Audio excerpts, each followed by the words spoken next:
And we're Okay, I'm recording. All of that. Chris, every little bit of that goes into the episode. Does it? I'm Robert Evans. Are you? Hi. This is Behind the Bastards with Matt Lieb. Yep. I'm back.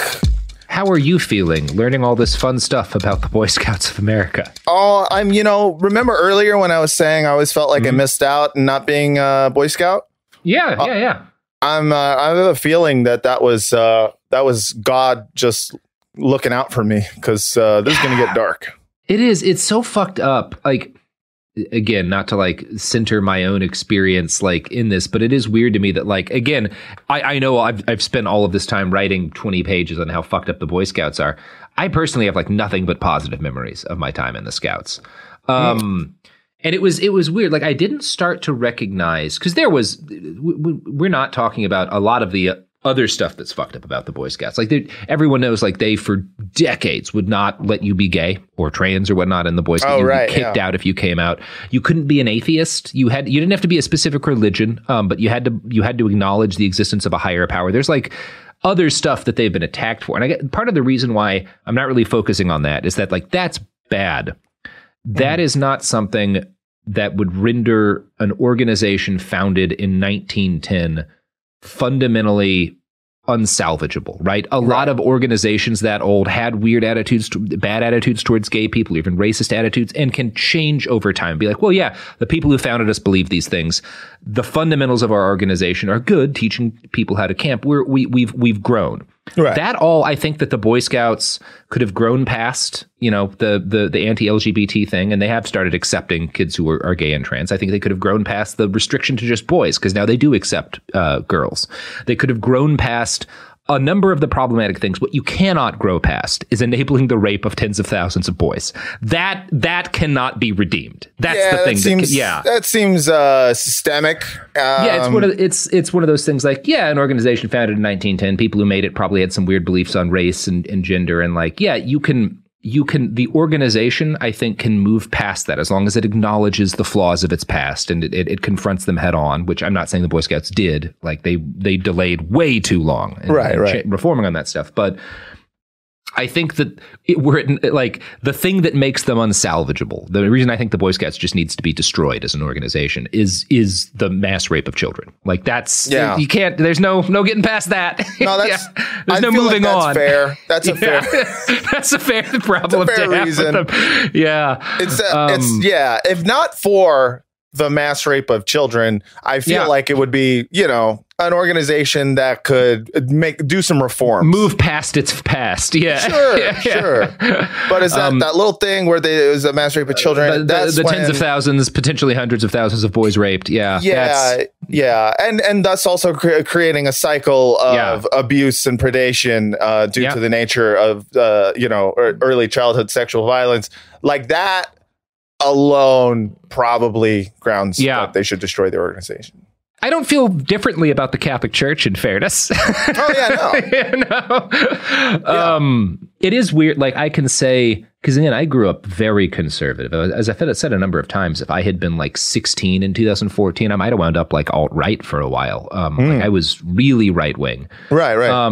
One of like the first cracks in that armor is when I'm not sure if I was 17 or 18. I think it was my senior year of high school. It was an academic decathlon, which is like a nerd thing. We had our own little like classroom. And if you were on the team, you could hang out in that classroom in between classes or during lunch, which as a nerdy kid who just wanted to read his Warhammer books, that was nice to do. And so I'm in there one day with another kid on the team who was in the Boy Scouts. We were in different troops, but he was, I think I had actually because I quit the Boy Scouts at like 15 or 16. He was still in the Boy Scouts and was like either 18 or almost 18 and was very close to getting his eagle. And, he and I were friends. We were sitting in the classroom one day and kind of in the middle of just sort of like, we're both reading separate books quietly alone in this room. He just looks up at me and tells me that he's gay. And this is the first person I ever met who, like, I knew was gay, who had, like, that I, like, had talked to me about it. Right, yeah. And I said, okay. And he immediately after that, because it just, like, I think he just had to tell somebody, it just burst out of him. Sure. And immediately after that, he said, please don't tell anybody. Like, the most important thing in the world to me is finishing my Eagle Scout, is, like, getting my Eagle Scout. Like, damn. And they won't let me. And that was like for me a moment of less like, well, that's really fucked up, actually. Like, that this kid who clearly loves the Boy Scouts, is dedicated to like what this organization stands for, is terrified of being kicked out for just like something. Like, it was just very obvious in that moment, like, oh yeah, that's clearly not a choice. Like the way he told me about it was just like this. He had to let somebody know it was this thing that was, I don't know. That was a moment for me. Sure. And like I don't know, that's when I first started to think really critically about the Boy Scouts as an organization. Because again, I grew up in this right-wing, bubble. And I guess I think it's like that one way or another for a lot of people. Like you live in this kind of ideological bubble until you like meet someone you care about, whose life experience contradicts the things that you just never thought about before. Yeah, and absolutely. Like, oh, I'm wrong about some really important shit. Yeah. Sometimes it just takes that having an actual one-on-one or just a human experience to get you outside of like kind of the strict dogmatism of your like inherited ideology, where you're just like, of course I'm a libertarian. My dad's a libertarian and he raised me to be libertarian, and then you live life and you meet people who, in which the government was actually a necessary entity in their life. And you're like, oh, shit. Like, people who just grow up in a bubble, I think as soon as they have that, bubble bursts a little bit, then they can kind of move past whatever, dogmatic ideology they have. Yep. It is that thing where like the Republican politicians who have like a life experience that doesn't fit in with conservatism are like the ones who have these very public, like John McCain, arch Republican and everything but torture, because he was tortured. Right. Exactly. And was very consistently like, no, we can't, this is not okay. Fucking Dick Cheney, arch Republican and everything, but gay rights because his daughter's gay. And he's like, it's just, I mean, that's just how people are, I guess.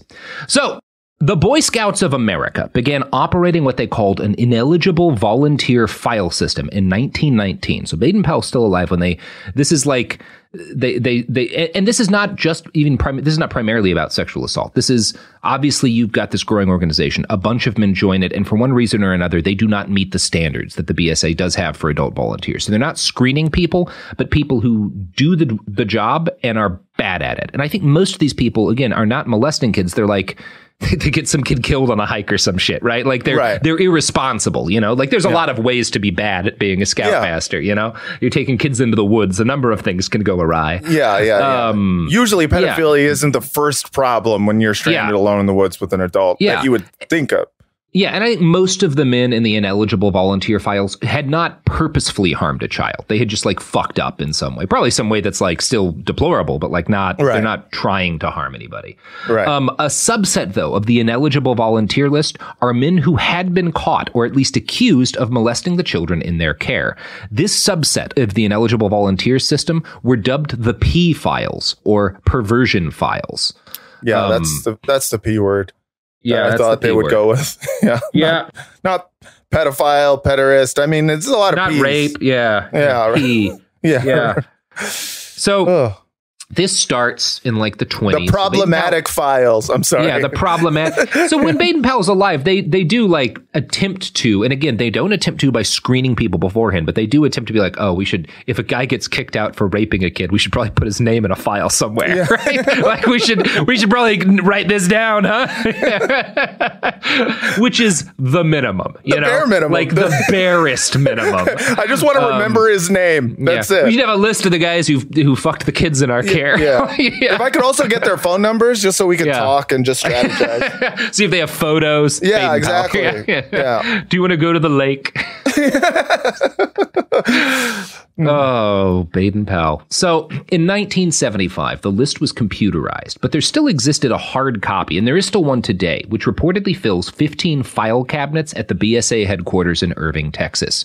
Only a handful of men at the very top of the organization can access them, and the BSA is the Boy Scouts of America. So you're right. I should note when we talk about this is all focused on the BSA, which is not technically the organization Baden-Powell founded because it's very decentralized. So there's like the different countries, they're different like organizations, right? Effectively like different kind of corporations almost. And they're all kind of like linked and related to each other. And they do like people get together from different countries. But I mean, the BSA is made in the image of what Baden-Powell talks about. I'm sure there is a lot on like abuses in like England and in the UK and in like other countries. The vast majority of the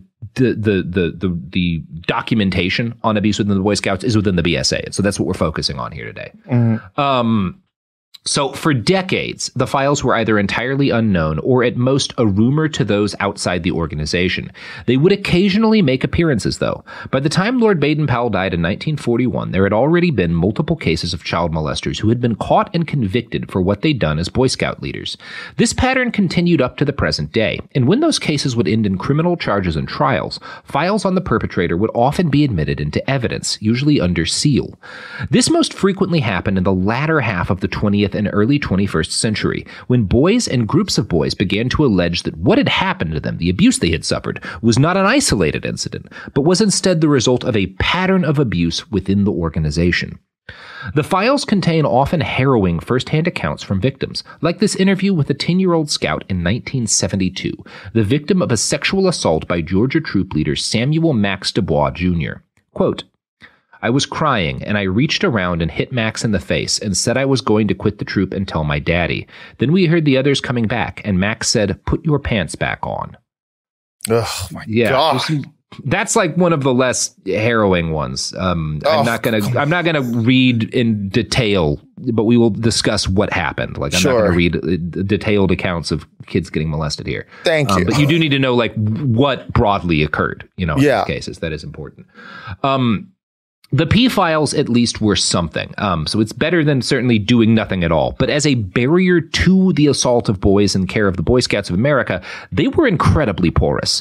To illustrate this, let's start with an illustrative case of abuse among the Boy Scouts from a little more than a generation after Baden-Powell's death. Stephen Field was a troop leader in Southern California. The BSA started investigating him in 1971 after a scout in Santa Monica reported that he'd been sexually abused by Field. A troop committee, which included parents, BSA officials, and a psychiatrist. So that's good, right? You're bringing like not just parents, but a professional in. That's a positive way to look at things, right? I feel this feels like the doctor thing from last episode. I don't trust it. Not quite. Okay. So this committee's convened and they look at the evidence and they conclude that the story was true. This kid had been abused. What Field had done was sexual abuse. Okay. Their investigation, in fact, found not only did he abuse this kid, but he had a pattern of what could credibly be called criminally sexual behavior, including forcing his Boy Scouts to play strip poker and run around naked after losing games, which is not ever like that's not even a gray area. That's not part of it. Yeah, strip poker's not really inside the Boy Scouts milieu, Yeah. And also like running around naked is not part of it. That's never, you can play strip poker. I mean, it kind of was from the start actually, but it shouldn't have been. They were just finding new and clever ways to get kids to run around naked. Yeah. I mean, it's what it is when we talk about like naked swimming, running around naked. Like, I believe very strongly that nudities, there's nothing wrong or inherently sexual about nudity. It shouldn't be like this thing where the idea that like people are doing things naked is like lascivious. Right. But clearly Baden-Powell and a number like the men found it lascivious. And so that's a problem. Like, it ended up being one of their favorite things. So that's an issue. That's going to be an issue, So they find out this guy not only molests this kid, but he has a history of very criminal. I suspect it is illegal to make children play strip poker. Like, I think that is a crime. Yeah. Not a law knower, but that seems crimey. I don't know the exact number, letter, statute, but that seems not legal. It seems like a thing that seems like a thing we don't allow. Like, I have to think that's against some law. It's gotta be in there somewhere. Yeah, probably contributing to the delinquency of a minor or something. I don't know. Whatever. Something not right about that. But the Boy Scouts don't report him to the police. They don't report him to anyone, in fact. They remove him, they kick him out of the Boy Scouts, but the only report they make about this is from a regional Boy Scouts employee who fills out a form on field and sends it to headquarters, and that form is placed in the P files. So that's all that happens. National officials told the regional official that this meant that Fields would never be able to work in or volunteer for the Boy Scouts again. And yet, from a report in the Los Angeles Times. Quote, he was involved with several Southern California troops over the next 17 years, according to his file. Contacted recently by the Times, Field explained that after he failed a lie detector test required by the Santa Monica Troop Committee, he was encouraged to transfer to another troop in the city, where he served as scoutmaster for 4 years. God they said damn it. He fails a lie detector, and they're like, you just got to go to another troop, bro. Like, oh my God. What the fuck? Just do what they do at the corner liquor store when someone has fucking put a picture of him up on the wall. Yeah, put a picture on the wall. Just say, not Jesus that guy. Christ. It's so easy, dude. Oh my God. Your job is protecting children. Show at least as much care as a liquor store clerk over a bounced check. Like, what the fuck? So the fucking Field tells the Los Angeles Times, they said it had all been cleared up with the scouts. Like, how do you clear this out?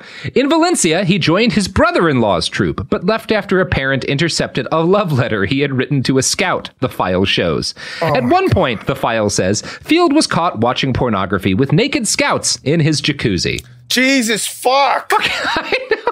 Someone stop this guy. 17 years of this. Oh, come on. 17 years. This isn't like, 20 years later, he changed his name and his identity and moved across the country and he just snuck his way into it. No, he just shows up. One group is like, you failed the promise not to molest kids part of the lie detector. Here, go to this other group. Bring your jacuzzi with you. Like, all right. You're out of the Silmar chapter of the Scouts. And then you just but you know what? Glendale's recruiting. Oh, my God. It's super fucked up. Like, again, there were at its height like 7 million boys in the Boy Scouts. Oh. Some of them were always, and I'm not being callous here, it is inevitable in any population of 7 million boys. Some of them will get molested by adults, right? The fact that this is a thing that happens is not inherently the fault of the Boy Scouts. But as this example shows, they are criminally irresponsible in taking any attempts to stop it. That's the problem. It's not that like there are some bad apples. It's that they're kind of like the cops. They just they enable the bad apples. No, it's like they literally have a basket of like with a foundation of poison, and they're going, oh, some of these apples are bad. It's like you've poisoned the fucking basket. Yeah, you poured cyanide into an apple basket. And then you pissed in it. This is directly your fault. Yeah. Now, among other things, that story is why I think jacuzzi ownership should require a license. But beside the point. That's another two-parter. Now, despite the fact that this guy had repeatedly engaged in what I think we can agree is pretty outrageous and public abuse of children, the BSA national office didn't realize he'd snuck back into the organization until 1988. Again, almost 20 years. And they only realized this because another local scouting official reported that Steve Field, who was at that point chairman of a local troop committee, had been arrested for masturbating in front of a child. So he doesn't get kicked out by the Boy Scouts. He gets arrested by the cops. And a local scout is like, oh, hey, you guys should know this guy, turns out he was a child molester. This local official doesn't know this guy has a record, but he sends this in to report this guy. And the people who run the P-files are like, oh, Steve Field is the same as Stephen Field. How could we have known? His ingenious criminal mind. God damn, dude. They're just like, the cop comes in and goes like, oh, this guy, he got arrested, for masturbation. And they're like, oh, you mean Creepy Steve? Oh, Creepy Steve, the rapist. Steve the rapist is raping? Oh, God in heaven. Oh, he's been doing that. He's been doing that for a while. That's why we call him Creepy Steve. Yeah. Oh, wacky Steve. Don't leave him alone with your kids. Anyway, he's in charge of the kids. So, for what it's worth, once the sheriff's department actually got involved with Steve's case, which should have fallen into their lap around 20 years earlier, they launch a serious investigation. And again, all of the police aside, one of the things they have a better record of taking seriously, although not a perfect one, because a lot of cops are child molesters. Generally, detectives who find out that kids are being raped are like, well, this is probably important, right? It's just the thing, even if you're a fucking cop. Most people, you hear a child is being abused, and you're like, well, yeah, we gotta fucking do something about this. Yeah. Most cops, obviously a cab, but not a all cops do not deliberately enable child molestation. Right. Yeah. Whatever that acronym spells out. They hear about this guy. And generally this is the case, like 20 years in, like with these abusive adults. And that's when finally shit happens. This guy gets arrested, and it's because like the BSA can't hide it anymore. Right. Child pornography was found in Fields' home. Photos he'd taken of nude Boy Scouts as far back as 15 years ago are found. And when the cops realized this guy has been preying on Boy Scouts for more than a decade, they asked the national office, do you have a file on this guy? And the BSA sends the P file for Field to them. But they send it along with a request. And here's the ACAB part, because the cops abide by this request. We hope you will use this information with discretion, since we have tried to maintain our files so they cannot be subpoenaed in any legal action. Wow. If your cops are better people than they are, if you're a decent person, my first question would be, this guy raped kids. Why don't you want this subpoenaed? Like, why are you not like throwing your doors open to this? Like, why not let this be? He's raping kids. Like, God. I mean, so the cops, they abided by just an arbitrary, like, oh, if you could do us a favor and like, they're probably all Boy Scouts. Oh, fuck. A lot of cops, like fucking half of Congress people were Boy Scouts, or like half congressmen or whatever, like a huge percentage. Like almost all of our recent presidents have been either Boy Scouts or Eagle Scouts. Jeez. Like it actually does mean a lot to a lot of it. So like, here's a story that could have gone badly from my childhood. When I was a kid, I think like 13 or 14, I would go every Saturday. I would go with my friends to a hobby store and we would play Warhammer. And then we at one point started wanting to play D&D, which I'd started playing in the Scouts. And like, the people who we found to play with us were, this guy was like 19 at the time. He just graduated high school and was in college.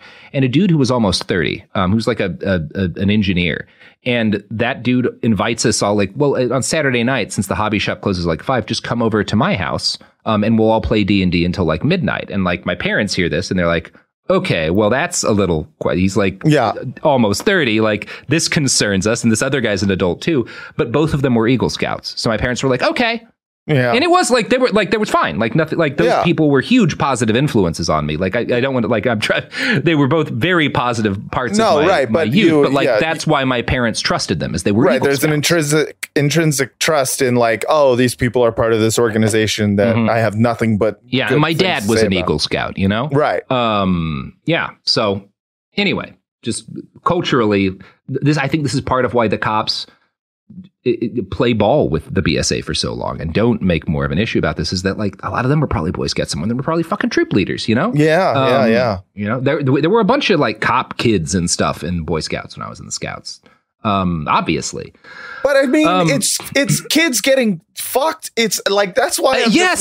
But I think from the cops' perspective, is like, well, we're getting this guy, and we don't want to tarnish, because they're cops. Like they protect organizations from shitty. They're like cops are often horrified at things other cops do. They just cover it up because they believe in the institution. I think they're willing to do that for the Boy Scouts. But they have so much room for it's like it's one of those things. It's like, I'm not defending it. Please do not. Yeah, I'm just explaining the thought process. I'm just thinking about it. It's like, if I'm a cop and I'm like, okay, I'm gonna back up all these cops no matter fucking what, and then someone throws out another organization like, oh yeah, this is like the rape organization. You're like, all right, I have room in my moral compass for one more organization to defend.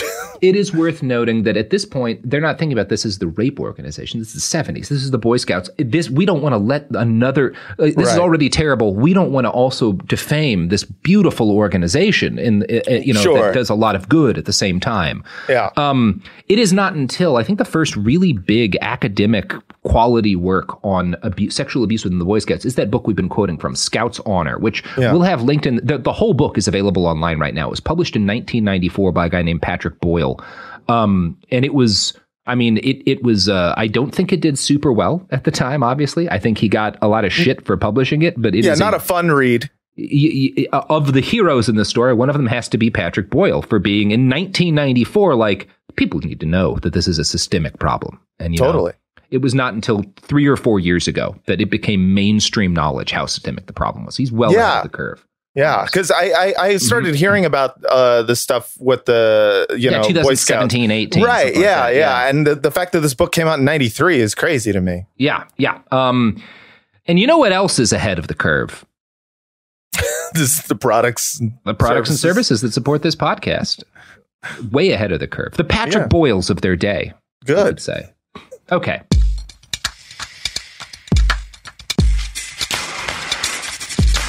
We're back. So, Field gets arrested for abusing two 13-year-old boys and sentenced to 12 years in prison. When the LA Times found him, because he's out of prison by the time, these LA Times articles are very recent. We'll talk about why. And I'm reading from a bunch of different LA Times articles because they have done, as far as I can find, the best journalistic reporting on abuse within the Boy Scouts. So when they find this guy, right, because he's out of prison now, he's working, I think he's a fucking lawyer or something. No, it might have been in finance. I forget exactly, but they find him. He's like out and free and like working, and they interviewed him, and he admitted to abusing the kids he'd been convicted of abusing, but denied allegations that he'd abused any other kids, even though absolutely abused of course, a bunch of other kids. Yeah.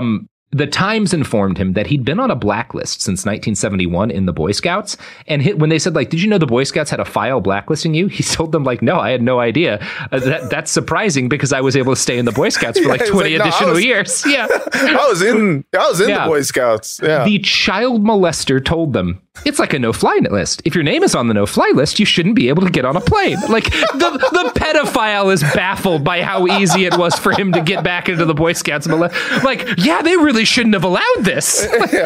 You're not wrong, pedophile, but like, you're not wrong. This is a problem. That sounds like a miscarriage of justice to me. Yeah, as the guy who raped those kids, you have accurately identified the issue. Or molested, like, I don't know. Like, so, yeah, and it is that really, like, that goes to show how fucked up the BSA is, because when the pedophile your organization allowed to repeatedly harm children in your care throws shade on you for your irresponsibility in letting him in, that's an epic fuck up. Like, you have failed so comprehensively. I don't have a word for it. Yeah, there's a signal there that you should probably be reading. Yeah. That Times article goes on to tell the story of Scoutmaster Alan C. Dunlap of Fresno, California, who was arrested in 1973 on suspicion of having abused several children. Dunlap pled guilty to 4 counts of molestation and was committed to a psychiatric hospital. The Scouts created yet another P-file on him. 13 years later, in 1986, Dunlap was out of the hospital and registered as a Scout volunteer in Bryan, Texas. God damn it. Yeah, you're going to be saying that a lot, my friend. It does not appear that anyone even checked the blacklist before registering him, which gets at the chief problem with the whole system. The BSA actually did a pretty good job of documenting guys who had been caught or accused of sexual assault, right? They're very thorough in, like, when stuff gets in, they do put it all in this file, but there's still again, remember, Baden-Powell doesn't want there to be a big barrier to entry. There's, for most of this period, the 60s, 70s, 80s, there's no real screening process. So again, as we said, like, that one scout troop had, like, they chose to do, like, a polygraph test, which polygraphs are problematic. And obviously they just sent him to another troop. So, like, it did nothing. There are, though, it's worth noting, individual, because it's a very decentralized organization. Some troops do have really good, like, policies in order to screen people, but nationally there's nothing. And this blacklist, only a handful of people at the top have access to it, and they don't run every name through it. Like, there's no when a guy joins a scout troop in fucking Texas, they don't, or in fucking, like, I don't know, Maine, they don't send his name in to the national file to scan it. They do nothing. They only find out afterwards, so it's useless. It's fucking other than, like, as documentation that a lot of guys are repeatedly molesting kids in the Boy Scouts. It's useless. It's just a fun way to get a nice list going, but there's nothing you can possibly do. It does nothing to protect children, or very close. The Boy Scouts are like, well, no, there's actually this X number of men that we stopped because they were in the blacklist and someone recognized it. So, not to say it never happened, but, like, clearly it was not an effective protecting system, and they knew it at the time. Of course, so after this guy gets, this dude is arrested and kicked out of the Scouts in 73 after abusing some children. 13 years later, he becomes a Scout volunteer in Bryan, Texas, and he immediately gets back to sexually assaulting children. He was eventually caught and pled guilty to abusing a 9-year-old Cub Scout. He was sentenced to 12 years in prison. A local official learned this and called the National BSA office to report Dunlap so he could be added to the P files. And the national office realized they already had a file on the guy. Probably a different guy. They added it. Here's what they do, actually. It's even worse than that. They just add a note to his file. 4 words. Convicted again. Child molestation. God. Jesus Christ. Come on. Come on, guys. Addendum. He done it again. We might have a problem here, Cletus. My God. This is all pretty bad, but it gets worse. Worse. Both of those, actually. The LA Times writes, quote, in some instances, the Boy Scouts of America chose to give alleged molesters a second chance. In a 1992 deposition, Ernst, then keeper of the National File, testified that alleged abusers were given probation, which required periodic updates on the person's behavior only if evidence of molestation was, quote, extremely weak. An individual's confidential file was generally destroyed after probation was completed, but the file sometimes survived when the men went on to abuse again. Several of those cases suggest the initial evidence of abuse was strong. Again, the BSA policy is err on the side of believing the child molester when he denies having molested a kid. Oh, my God. My fucking God. Yeah, and I'm sure you could find there have to be statistically millions of people. A couple of cases of kids who lied because they were angry at I'm sure it happened. Statistically, we have thousands, minimum hundreds and hundreds, and probably like by some accounts thousands of cases of people molesting kids repeatedly within the Boy Scouts. But again, they err on the side of protecting the adult, not the children, and their entire job should be to protect these children, right? I mean, that's literally what their job is. It's like teaching them how to fend for themselves and how to fucking... I mean, again, my scoutmaster, who was he was a great scoutmaster. He did something horrible for Raytheon that we don't know entirely what. Like a bunch of the guys who taught me how to camp were all Raytheon engineers. It's like Plano. Like but anyway, his attitude was, my only job is to stop kids from dying. So like you go out there, he would teach us anything we wanted to learn. He would help us learn, but he didn't do anything for you. So if you were miserable for days, if you fucked up, if your shit got soaked, if you like lit your tent on fire, like, yeah, you can camp out under the stars or whatever. Like my only job is to stop you from dying because it's about self-reliance. But still he took safety, like our physical health, very seriously. And that's not what the Boy Scouts are protecting the adults above the children, like the organization nationally. And again, I had a lot of great scout leaders who, while they may have been war criminals, always put the safety of the kids in the Boy Scouts. The American kids. I didn't know what Raytheon was at the time. Yeah. Not the Iraqi kids. Yeah, I mean, good God only knows what they were actually like working on. But yeah, you can only care about so many kids, Robert. Yeah, you can. Look.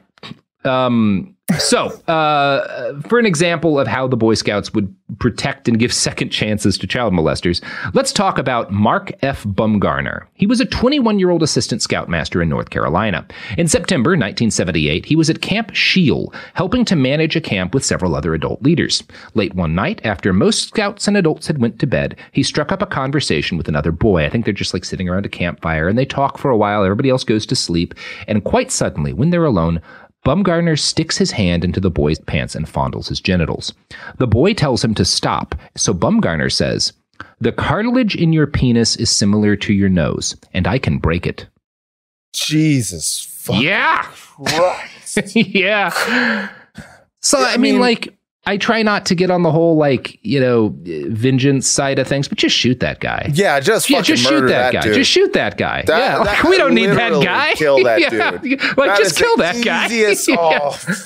That is just like, sometimes you fantasize about a righteous kill, Yeah. That would be one. Yeah, just little shallow grave in the woods, Just that's all that guy needs.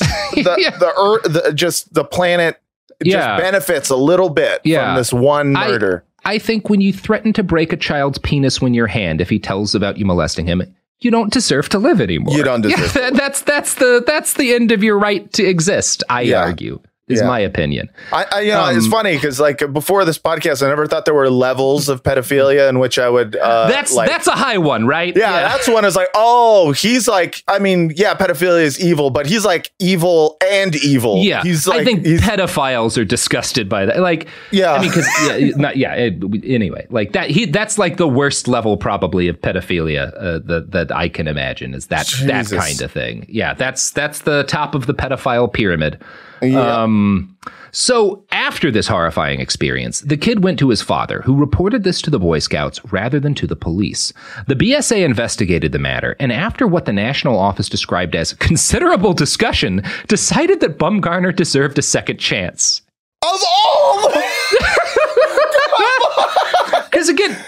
This is the second chance guy? It would be still bad, but different if it was like, well, he was caught, massaging a boy in his jacuzzi and the boy's shirt was off and like whatever. Like, that's bad to let that go on. He threatened to break a child's penis. He like, molested a kid. How and do you give a second second chance to that? Jesus fucking Christ. The reason why is because Bumgarner was an Eagle Scout and the son of the pastor whose church sponsored the troop. Yeah, there it is. So he kept working for the Boy Scouts, spending time in close proximity with children, absolutely unmonitored. He was arrested several months later for sexually abusing 2 scouts during a campout. He pled guilty and was expelled by the National Office, who added yet another name to the P-files. 6 years later... Oh, yeah. You thought this was done? You thought we were done with Bumgarner? I don't know. Come on. 6 years later, Bumgarner gets out of jail and back into the Boy Scouts. He moves from North Carolina to Virginia, and he becomes assistant district commissioner to the Fairfax Boy Scouts. This was 1984. It was 2 years later, 1986, before the national organization realized that this pedophile had gotten back in. They didn't find it out on their own. They didn't get convicted. Convicted pedophile. Yeah, and they only find out that he's gotten back in because he gets convicted again. He gets caught sexually battering 2 boys and sentenced to 6 years in prison. Just like, just this constant... How could we have known? How could we have known every single time? Yeah, the Los Angeles Times continues. Probation was also given to Floyd David Slusher, a 19-year-old staffer at a Boy Scout camp in Germany, who was caught abusing a scout in 1972 and sent home to the United States. Even after he was caught, they had to physically restrain him from attempting to visit the scout he was molesting, a Scouts official wrote to headquarters. A file was opened, but Slusher was allowed to continue working with Scouts. So again, another Boy Scout leader's like, this guy is such fucking pedophile that we had to physically stop him from going after this kid after we caught him. Like, jeez, it's like a cartoon of a pedophile. Yeah, it's like a Family Guy. And the Boy Scouts are like, this guy deserves a second chance. Yeah. Like, when did this second chance program start existing? Because you hear that, like, oh, they gave a second chance. You assume it's something like, oh, he like showed them some weird pictures and they decided there was plausible, which again is not okay. But no, these guys are like, this is hardcore shit. These are like, convicted fucking pedophiles, child rapists. Yeah, and they're just like, yeah, I feel like we give him a second chance. We had to physically restrain the guy from doing more molestations. Yeah. He's just like, come on, let me go. They're like, well, it was romantic. So Slusher also shouldn't let a guy named Slusher do damn near anything. That's not an okay name. That's not an okay name. Cool. So he's allowed to keep working with the Scouts, and he goes on to molest at least 8 boys in a Boulder, Colorado troop, threatening to kill them if they told anybody, according to the Boulder County Sheriff's Department. Yeah. Wow. Yeah. The detective in Boulder County wrote, quote, almost every Boy Scout in Troop 75 and Troop 73 has been approached sexually by Slusher on one time or another, adding that the victims are too numerous to interview. The detective's like, I can't interview all the kids he molested because, like, I don't have that kind of time. Oh, my God. The Boulder police don't have the time to talk to all of this guy's victims. We're not authorizing any OT right now, so we can't investigate this single person. I mean, in fairness, they probably had plenty to put him away, and he pleads guilty to one account of sexually assaulting a child. The Boy Scouts continued the practice of offering probation and suspension to prominent men accused of abuse until 1988 as the result of a high-profile abuse case in San Mateo, California. Richard Stingler was the adult head of a Sea Scouts unit, which is kind of like for older boys, closer to adulthood, like elite, like you're doing like boat shit, right? Like it's doing cool stuff. It actually was the thing I wanted to do, but Texas is not as easy to do that kind of stuff. So like the Boy Scout Navy? Yeah, the Boy Scout Navy. Yeah, the Sea Org of the Boy Scouts. You gotta, that's always a red flag whenever your organization starts a Sea Org. When they have a Navy. It's especially a red flag for the Navy. Yeah. I think all the Marines in the audience would agree with that. Yeah. But like, there's the Goop cruise. Like, it's like the Boy Scouts. When you take to sea, probably an issue. As soon as someone says, good people don't take to sea. By the way, I'm crowdfunding to buy a yacht for all of my followers to live on. We're going to sail around the ocean. We're going to look for gold. It's international waters. Anything international goes. waters, baby. There's no laws in international waters. We'll make our own society, our own civilization. Stop it. Sophie, come on. Come on. That would be sick. No hubbarding. No hubbarding. All right. Well, you're no fun. Here's some ads.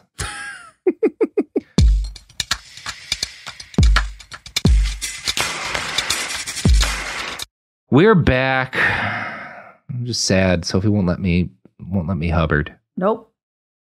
All right. Well. Okay. So this guy, Richard Stingler, in 1971 is the head of a Sea Scouts unit. And in 71, he gets charged with tying up and groping 3 boys. This was the thing I alluded to in the first episode with the restraints. Is that like did you get a merit badge for how good? Yeah, I mean, it's unfortunate to say this, but a Boy Scout troop leader is probably in the most able to tie up a boy because he's probably pretty good at knots. That really makes that merit badge a lot darker. It does. It's not great.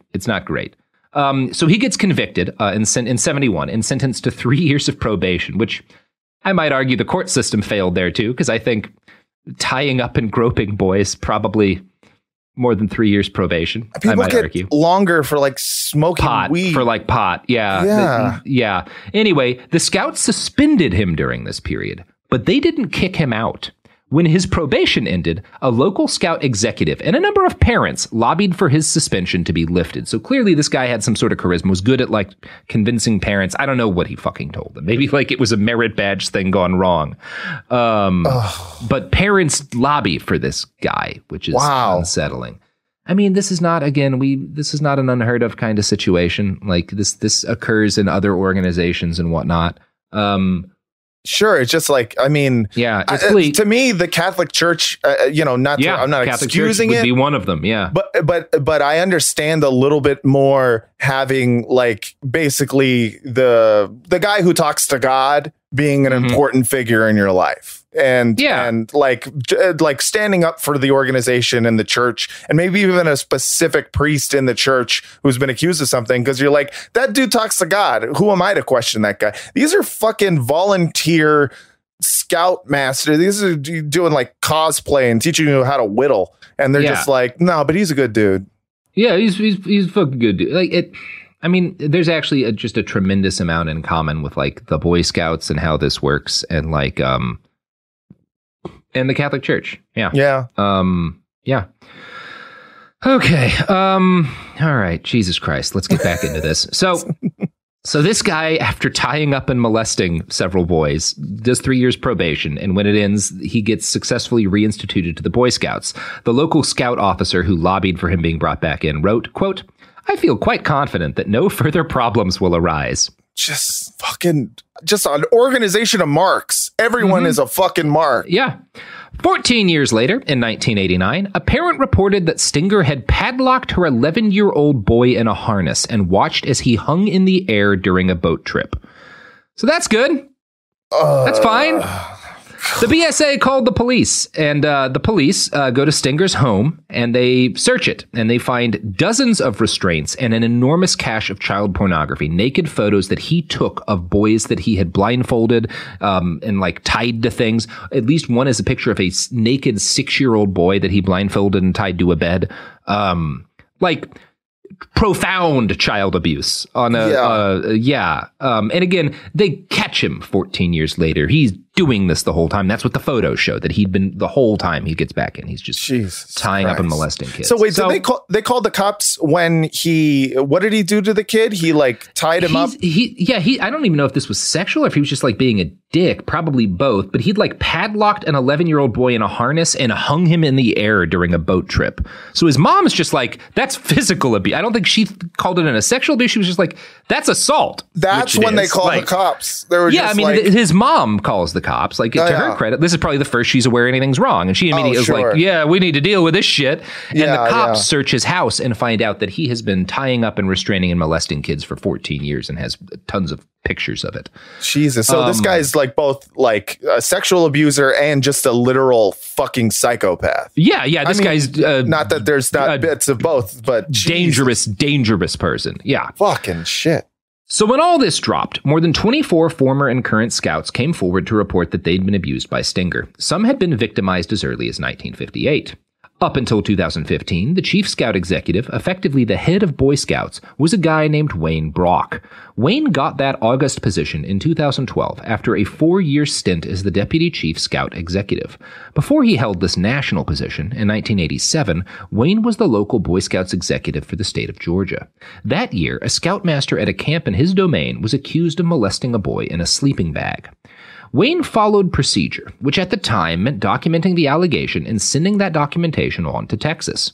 The leader's name and crimes were added to the confidential files. The scoutmaster was expelled, but the police were not informed. He left town. Brock was promoted again and again, and eventually wound up running the Boy Scouts. As a different Los Angeles Times article notes, quote, as he and his recent predecessors rose through the ranks of scouting, they handled at least 120 cases of suspected sexual abuse dating from the mid-1970s, according to a Times analysis of confidential Boy Scout files. As district executives, it was their job to gather evidence and witness statements, determine whether to recommend a leader's expulsion, and report their findings to headquarters, which made the final decision. In the process, the officials had a front-row seat on cases in which scouting's abuse prevention policies failed.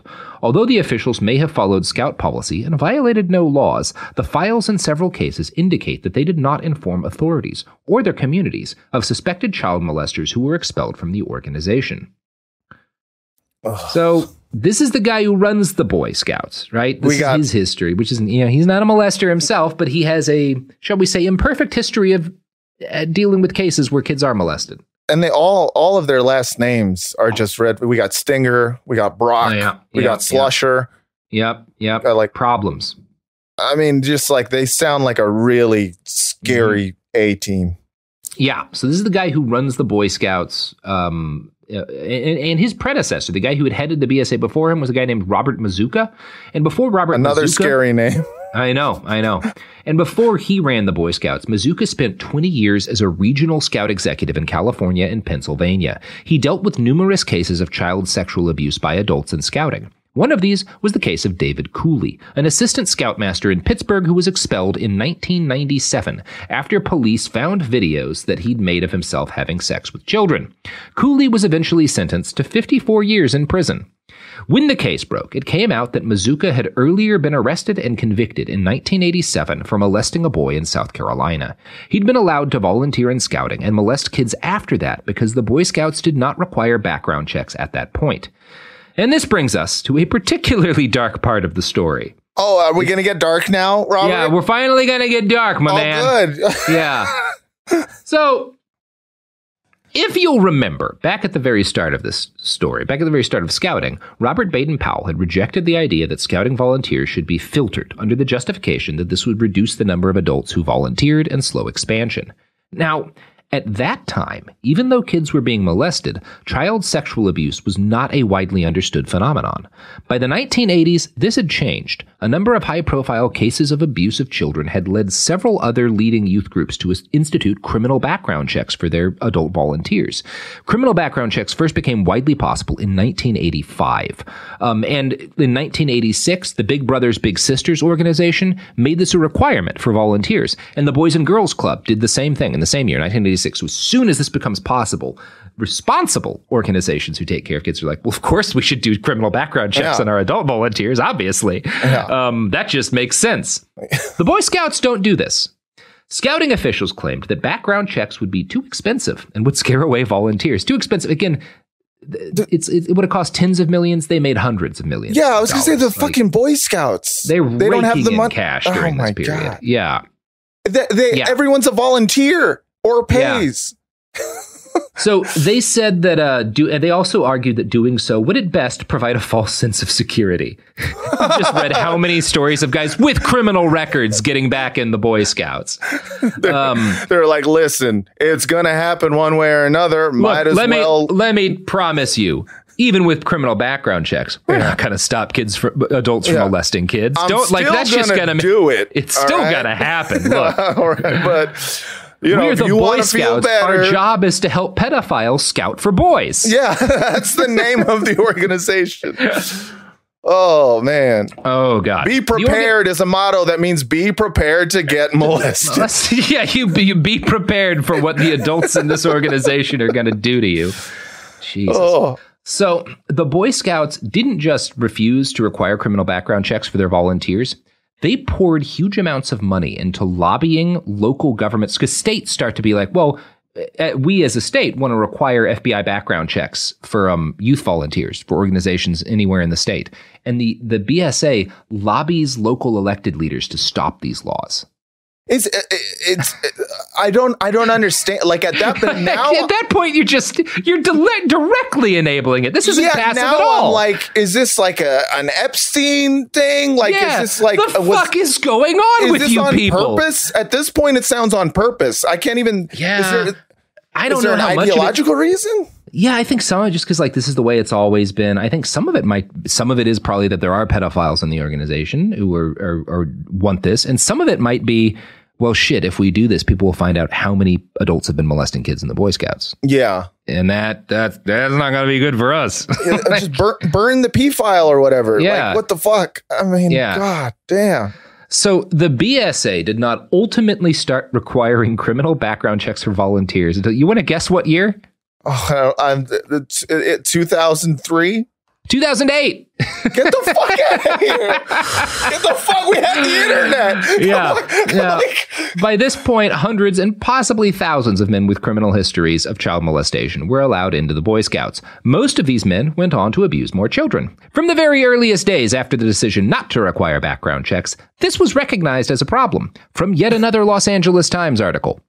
In 1989, a Scout Committee chairman in St. Paul, Minnesota, decried the organization's half-hearted screening in a letter to headquarters. BSA is only creating an illusion of performing what they claim, K. Russell Sias wrote to Scout Chief Executive Ben Love. It becomes quite clear that BSA is more concerned with passing the buck than in accepting responsibility for those who are its adult leaders. That same year, a Las Vegas scoutmaster with a criminal history of exposing himself to boys was arrested for sexually abusing a 12-year-old scout. One parent said casinos did a better job of screening workers. Honestly. Yeah. Yeah. The parent wrote to scouting officials, "The black eye which scouting has suffered in this could easily have been avoided if the council had taken the simple expedient of doing a background investigation." I mean, yup. Yeah. Yeah. I mean, I don't understand it. At this point, was it the money? They don't want to pay the money at that time? That has to be some of it because of what we're about to talk about, because it gets worse. We have not hit bottom yet, Matt. Are you excited? I'm just like, if my blood pressure goes any higher, I'm gonna fucking die. Yeah, we have. Oh boy. So while the Boy Scouts are giving child molesters probation, covering up abuse, refusing background checks, yada, yada, yada, children keep coming forward to tell their stories. And by the 90s, again, this book comes out in 93, it's getting more known, right, that this is a problem the organization has. And as a result, once it becomes clear to people, at least who pay attention, that like this might be a systemic issue, some parents of kids who get molested try to sue the organization, claiming a pattern of abuse enabled by the very structure of the BSA itself. Confronted with these threats in the form of children entrusted to the BSA and abused by men that organization had refused to properly vet, the Boy Scouts viciously attacked the victims and their families. Ugh. In one case, 2 boys in Michigan alleged that they had been molested, quote, hundreds of times by a troop leader. The BSA denied any responsibility and instead, in court, blamed their widowed mother. They claimed she had failed, quote, to provide adequate supervision over the volunteer they had approved. Wow. Yeah. It's your fault your kids got molested. You weren't watching hard enough over the guy that his whole job, according to the ethos of our organization, is to help like single moms raise their kids. It's your fault that he. Yeah, you should have done a background check on. Yeah, you should have done a background check. Why didn't you do that? Yeah. Don't you screen? Come on. And it gets worse. From the LA Times, quote, in 2002, Gerald Schwartz, a 42-year-old former scoutmaster in New York, admitted to abusing a boy in his troop in the 1990s. After being secretly recorded saying he did something very, very wrong and apologizing to the boy, Schwartz pleaded guilty to 4 counts of sodomy and was sent to prison. Despite the conviction and the victim's testimony that Schwartz raped me and forced me to perform oral sex on him, the Scouts, in a motion to dismiss the subsequent lawsuit, contended that the sex was consensual. What the fuck? Yep. Wow. Yeah. We got to burn it down. This is really. Yeah, we got to burn this shit down. This is not salvageable. This is not salvageable. Holy fuck. Yeah. Yeah, that's bad. That's the worst. These guys are, you know what? It's so much worse than I thought it was. It is it really is. I'm not pro Scout no more. No, this has definitely turned me around. Honestly. In the night, yeah. Fuck them. Sorry. Yeah. Go ahead. In the 1980s, in Oregon, one man alleged that scouting troop leader Timur Dykes was allowed to continue his leadership position after he admitted to molesting 17 boys. And this kid had molested them after that. Yeah. It took decades for one of the boys victimized by Dykes to seek legal recourse, but when he did at a trial in 2010, regional BSA official Eugene Grant blamed his parents for letting their children go to Dykes' apartment to work on merit badges and attend a scouting sleepover. Which, maybe there's some questionable parenting calls being made here, but you let him into your organization and let him stay after he molested 17 boys. And also, like, you know, it's like you were saying, it's like you trust him. He's Scouts. an Eagle Scout, right? Yeah. Fucking A. But the Boy Scouts representative said in court, his parents should have known better. I think it's criminal. You let him stay in the Scouts after he admitted to molesting 17 boys, and the parents are the criminals? What the fuck is wrong with you? These guys, we gotta. I don't understand. I'm not how gonna you can say that in a court of law and not immediately burst into fire. Yeah, I mean, just like murder is wrong, right? Yeah, kind of. In some cases, I'm not trying to say publicly right now anything that's going to get me in trouble, but I feel like sometimes murder is good. Is that a weird thing to say? Yeah, that's a reasonable thing to feel hearing this story. Like they said these words out loud, and the fact that no one was just like, I got to kill this guy where he stands. The value of brickings. That's a brickin'. That's somebody should just be like, okay, I got to hit this guy with a fucking brick. Hit him in the face with a brick. Right, you don't get to say that and not get hit in the face with a brick. You know? Holy shit. That's brickin' words. Very easy to brick that guy. Thankfully, the Oregon jury rejected his line of argument and found the Scouts liable for almost $20 million in damages. Nice. This is the case. This is why we all know in mass about the problem now. This case breaks open the floodgates of abuse claims against the Boy Scouts. And it's during this case, part of the discovery in this, like 1,200 of the P files are revealed and put into the public record because they're trying to show like there's a pattern of abuse, right? These guys keep getting in and abused, and the Boy Scouts let them in again. This is what led to all of the Los Angeles Times articles we've quoted so far. Because once these things are made public, because if it's introduced into like a legal case in that way, it's like anyone can see that shit. Record, So they start combing through this stuff, and they start doing like other stuff gets released.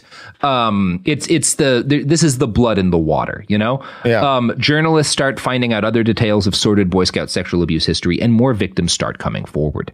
An avalanche begins. One issue that confronted many victims is the fact that some states had very strict laws regarding the statute of limitation for sex crimes. So like a lot of these guys, they were abused in like the 50s, you know? And like now as an adult who's like, and these stories are heartbreaking. Some of these men are like, I was abused in like the 50s, the 60s. I was never able to like have a relationship that I was comfortable. I've never been able to feel intimate with anybody. Like this is, there's cases of people who commit suicide. One guy, his brother were molested, and he's like, my brother became addicted to drugs and died of an overdose. And like he never recovered from this, you know? Yeah. Like I mean, anyone who knows a victim of childhood sexual abuse knows how deep, like, uniquely evil of an act it is to inflict upon somebody. And how the stories are just fucking. So when these guys start realizing I'm not alone, people will believe me now. And also, maybe if I speak up, this will help to protect other kids, you know?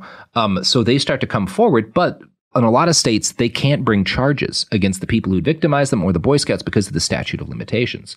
So many states, when they realize how many of these kids are out there, to their credit, a bunch of state lawmakers put forward bills to expand the statute of limitations and allow charges to be pressed further away from the time of the abuse. To be like, well, shit, maybe we didn't make these laws considering everything that was happening, and like we need to allow these people a chance to get justice. The Boy Scouts spend a fortune in lawyers and lobbying fighting these bills wherever they crop up, once again devoting huge financial resources, which they'd said were not worth spending on background checks, to try and make it harder for boys victimized by BSA officials to seek justice. From the Washington Post, quote, "The group retained lobbyists in Georgia and New York, where lawmakers say such action helped stall proposals that included look-back windows, allowing adults to take legal action over decades-old claims. It has hired lobbyists in Michigan, where similar proposals are being debated. The bills would give adults who were abused as children a second chance to file suit if they missed their first opportunity under state law. Opponents of the state proposals, including the Boy Scouts and Catholic Archdiocese, argued that open-ended look-back periods violate due process and would put groups in the tough position of defending themselves in cases from the distant past." I love, like, who the people, the organizations, the Boy Scouts involved. And the Catholic Church coming together. Coming together, just like a fucking rapey Voltron, trying to be like, well, this is just wrong. And this is, I want to belabor a bit on the argument they're making, which is that this is unfair because it puts us in the position of defending our organization from actions that we weren't in charge of the Boy Scouts when this happened. This was 50 years ago. Yeah. It was a completely different group of men who were in charge. Like, how can we be held responsible today for the actions of two generations, leaders from two generations ago? Yeah. I don't think this is a good argument. For one thing, as we have discussed, the historical record shows that the BSA's attitude towards sex abusers and the ways in which you enable them and defend them has not wavered since the days of Robert Baden-Powell. From Baden-Powell's time to the fucking 2000s, the Boy Scouts are doing basically the same shit. Yeah. For another, the same officials who led the BSA in the late aughts had been the ones in the 70s and 80s, furthering the hide and ignore policies that enabled sexual abuse of children.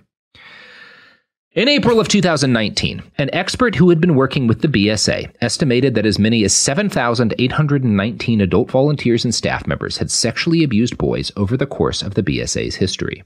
He suggested they were responsible for harming as many as 12,254 victims. That's the BSA's expert, right? Now, if that were it, if that were the extent of the problem, this would be a huge problem. But it turns out that was a drastic underestimation. A little over a year later, in November of 2020, after a series of lawsuits and settlements, more than 100,000 alleged victims had come forward to claim they had been sexually assaulted as children in the Boy Scouts. So that's 100,000 who have said, I was a victim. I was assaulted publicly. In the Scouts. Yeah. And this is in the last year. Fuck. Yeah. The Boy Scouts have filed for bankruptcy, claiming to be devastated by the allegations. There's a number of fucked up things in the fallout of this. One of the worst things. So the Boy Scouts were stewards of a huge amount of wildlands, right, for campgrounds and stuff. And they that they would take care of. They've sold a bunch of that to developers. A lot of that shit, this pristine wild space, been turned into like housing developments and shit because the Boy Scouts went broke trying to defending themselves from all the rape that their members did. It's just like a comprehensively bleak story. Oh my God. They can't even redeem themselves and make them like public lands. They're just immediately. No, we got to sell it to pay for lawyers to attack these kids. Hey, if I can't touch kids on this land, then I'm going to fucking build condos on it. Yeah. Fuck you. Yeah. Wow. So that's the story of the Boy Scouts. I hate it. Oh my good God, dude. I mean, it's like, usually when the name of the show Behind the Bastards, it's like, usually it's like the plural is because you have many episodes covering specific bastards. This is one, it was just like one bastard at the beginning and then just an endless slew of bastards. Yeah. And And it's too many. I think I'm on bastard overload, and I want to do some righteous murder. Let's do a righteous kill together, dude. Yeah. Let's go. Sophie, can we like get like a write off some money for murder tools? I mean, can we do that? Probably not, but I'll ask. Well, what about a boat so that we could go to international waters? Yeah, in international waters, it's legal, Sophie. Stop trying to pull Hubbard. But come on. All right. It'll be like Sea Org, but a good one. But good. A good Sea Org. Yeah. I think that people just haven't quite done it right. There's no good Sea Org. There could, but not yet. Sophie, you have a very closed mind towards Sea Orgs, and I don't think that's fair to all the good Sea Orgs out there. Yeah, like the, I don't know, the surfers. Dutch Navy? Yeah, they'd probably chill. Yeah. Sophie, come on. No. I don't think it's going to happen. Nope. I mean, we can do it on land, I guess. But the point is I'm currently furious and I'm disassociating. So I've had a really good time. Yeah. So you had a good time on my show. Well, I'm sure everyone's dissociating now. So have a good time staring into the distance and and just kind of like having my dark vision thoughts. Blur. Yeah. Have a good time losing touch with your corporeal body as the rage within you becomes transcendent. Yeah. It'll be good. It's a type of drug. Rage is. It is a type of drug. Rageahol. Yeah. Yeah. I'm just gonna get some Rageahol on right now. I need a Xanax. Yeah. Rage out with your page out. I don't know. Mm-hmm. Oh yeah. I don't know. Oh boy. Mm-hmm. Matt, you got any pluggables to plug? I do Sopranos podcast, Pod Yourself a Gun. Check it out. We're about to start season 6. By the time this comes out, season 6, episode 1 will be out. It's a great show. Film Drunk Fraudcast. That's us, but same guys talking about movies. Right. Wanted to dedicate this to my childhood friend Johnny Aaron. You listen to this show, Johnny Aaron. You're a good man. Sorry, it was the molestation one. Ooh, this is a rough episode to get a shout out to. But fucking hey, you can't all be winners. You know what I mean? Yeah. And thanks for having me back. Yep. Thanks for coming back. And also sorry.